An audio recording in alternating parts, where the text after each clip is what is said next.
àwọn tí wọ́n bí ní February 19 sí March 20 àwọn yìí là ń pè ní Pisces. Wọ́n jẹ́ ìràwọ̀ omi.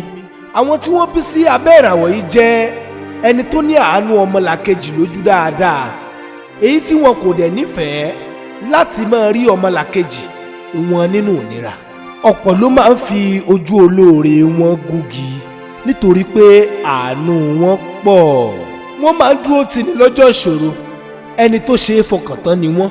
Ẹ wá bá mi sọ fún gbogbo àwọn tó ń lo ìràwọ̀ Pisces kí wọ́n gbìyànjú láti lọ ní ìgboyà láti lè gbé ohun dáadáa ṣe láyé.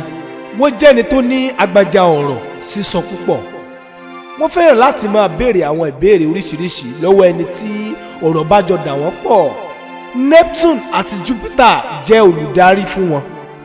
Àwọ̀ ewé green àti lilac ni àwọ̀ tó bá ìràwọ̀ yìí mu dáadáa. Kí wá ní àwọn èèwọ̀ Pisces àti àwọn iṣẹ́ tán lè yàn láàyò? Ẹ lọ sí orí YouTube mi @Dr. Òkìkí Ànábì Kúnfàyàkún TV kí ẹ bá mi tẹ subscribe àti notification bell láti máa rí àwọn fídíò wa. Àkọ́kọ́ nínú èèwọ̀ Pisces, wọn kò gbọ́dọ̀ máa yá bàtà tí kì í ṣe ti wọn wọ̀. Wọn kò gbọ́dọ̀ máa rìn ní àìwọ̀ bàtà. Kódà wọn kò gbọ́dọ̀ máa mu ọtí tàbí kí wọ́n máa fa igbó àbí sìgá. Àdánwò ńlá ló jẹ́ fúnrú àwọn tó bá ń lo ìràwọ̀ Pisces torí wípé ó lè ṣe òkùnfà kí wọ́n má ṣe rí ògo wọn lò. Wọn kò gbọ́dọ̀ máa jẹ ẹran òkété, èèwọ̀ ìràwọ̀ wọn ni.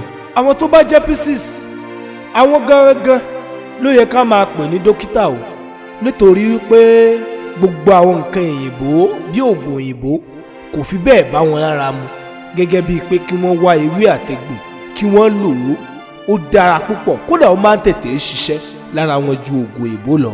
Àwọn iṣẹ́ tí Pisces lè yàn láàyò bí iṣẹ́ òṣèré, olùpọ̀ oògùn, òṣìṣẹ́ ọgbà ẹ̀wọ̀n, awakọ̀ ojú omi, olùkọ́ ìwé, akọrin, dókítà, photographer àti bẹ́ẹ̀ bẹ́ẹ̀ lọ. Mímọ́ ni fún Ọlọ́run Allah, ọba tó nípa àpín ìmọ̀.